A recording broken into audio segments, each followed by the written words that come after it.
Hello मेरे प्यारे विद्यार्थियों, कैसे हैं आप लोग। होप आप सब बढ़िया होंगे बच्चों। मैं भी एकदम बढ़िया हूं।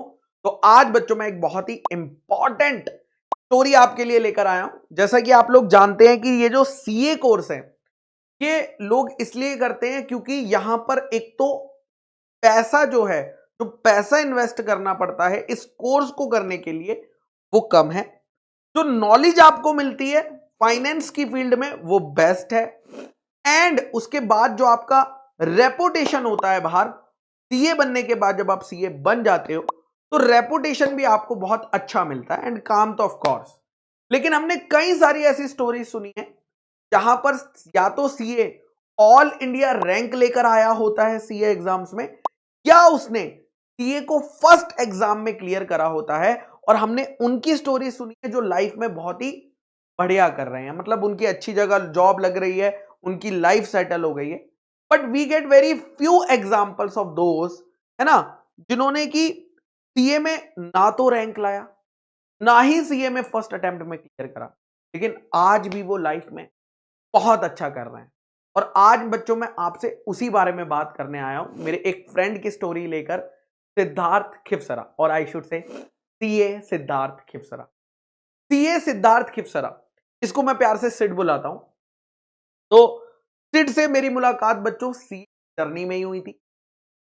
हम दोनों बहुत ही अच्छे दोस्त बन गए थे सीए की जर्नी में। हम दोनों एक ही फॉर्म में काम करते थे, केपीएमजी। सिड ऑडिट डिपार्टमेंट में था और मैं मर्जर्स एंड एक्विजिशंस डिपार्टमेंट में था। हम दोनों ही केपीएमजी में काम करते थे। और जब आप एक बंदे के साथ काम करते हो, दोस्ती हो जाती है, तो आप उसके बारे में बहुत सारी चीजें जानते हो। तो धीरे धीरे मैं भी सिड के बारे में चीजें जानने लगा और मुझे पता चला कि सिड एक महाराष्ट्र में एक गांव है धुलिया गांव, वहां से बिलोंग करता। वो भी अपनी सीए को ही करने सिर्फ पुणे आया था, मतलब सीए कोर्स को करने के लिए ही वो पुणे शिफ्ट हुआ था। और बेस्ट पार्ट उसकी ये थी कि ना वो काम में, मतलब जब वो वर्क करता था बहुत ही क्वालिटी वर्क करता था। यानी वो पोजीशन तो आर्टिकलशिप में था, मतलब था तो वो केपीएमजी में आर्टिकल, बट वो इतना कैपेबल था कि बीइंग अ आर्टिकल वो इतना काम कर लेता था जितना एक फ्रेशर सीए करता है। तो उसके ऊपर रिस्पॉन्सिबिलिटीज बहुत थी और इसी वजह से वो अपनी सीए फाइनल की क्लासेस को उतने अच्छे से नहीं कर पाया। उसने सीए फाइनल अपनी काम के साथ ही चालू रखा और सीए फाइनल उसने अपना दिया और फर्स्ट अटेम्प्ट में वो क्रैक नहीं कर पाया सीए फाइनल को। लेकिन उसने हार नहीं मानी।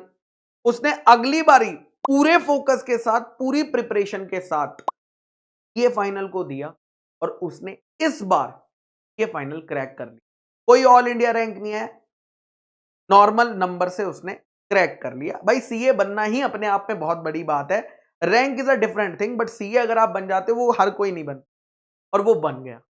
अब बात आती है प्लेसमेंट्स की कि जॉब कहां करनी है। And it was very clear in his mind कि he want to go to foreign. वो फॉरेन जाना चाहता था, फॉरेन कंट्री में जाकर जॉब करना चाहता था और उसे एवेन्यूज पता थे। उसने बहुत सारी कंपनीज को ईमेल्स भेजे, कवर लेटर्स भेजे, लिंक्डइन के थ्रू आपको ये चीजें मिलती। और उसने कई सारी लंदन की कंपनीज में, आई गेस 3 से 4 लंदन की कंपनीज में उसने इंटरव्यू दिया था। और इंटरव्यू देने के बाद अगर मान लो उसने 4 कंपनी में दिया था, उसके पास कोई ऑल इंडिया रैंक नहीं, उसके पास कोई फर्स्ट अटेम्प्ट वाला टैग नहीं था, बट फिर भी उसे वहां पर सेलेक्ट कर लिया गया। बेसिस क्या था? Skills, the knowledge that he has, knowledge, confidence, skill, इस बेसिस पर उसे सेलेक्ट कर लिया। और आज वो लंदन में एक बड़ी कंपनी में जॉब करता है ऑडिटिंग की। अराउंड 50 to 60 lakhs का पैकेज है। तो वो स्टूडेंट्स जो मुझसे पूछते हैं या किसी भी फैकल्टी से पूछते हैं कि सर अगर मैं फर्स्ट अटेम्प्ट में क्लियर नहीं हो पाया, सर अगर मैं रैंक नहीं ले पाया तो क्या मुझे अच्छा पैकेज, क्या मुझे अच्छी जॉब नहीं मिलेगी? बेटा एक बात मान लो, हो सकता है इनिशियली तुम्हें थोड़ा स्ट्रगल करना पड़े, बट अल्टीमेटली तो बेटा काम, तुम किस क्वालिटी का काम करते हो, किस लेवल का आउटपुट देते हो, वो मैटर करता है। और अगर आप अपने काम में बेस्ट हो ना बेटा, तो हो सकता है इनिशियली तुम्हें दिक्कत हो, बट मैनेजमेंट ना कंपनी की रिकॉग्नाइज कर लेती है एक वर्किंग एम्प्लॉय को और उसको हमेशा रिवॉर्ड, है ना। तो आई होप ये स्टोरी आप सबको इंस्पायर करेगी to work hard, not only for the knowledge but for the extra skills, like communication skills. अगर कोई बात नहीं यार, हम स्टडी में उतने बेस्ट नहीं है, कोई बात नहीं, इट्स ओके, बट हम और चीजों में बेस्ट हो सकते हैं ना, कि हमें हमें अपने लिए मेहनत करनी पड़ेगी, हमें अपने पेरेंट्स को प्राउड करना पड़ेगा। और इवन सिड जैसे दोस्त से तो हम भी इंस्पायर होते हैं यार, है ना। चलिए टाटा, बाय बाय।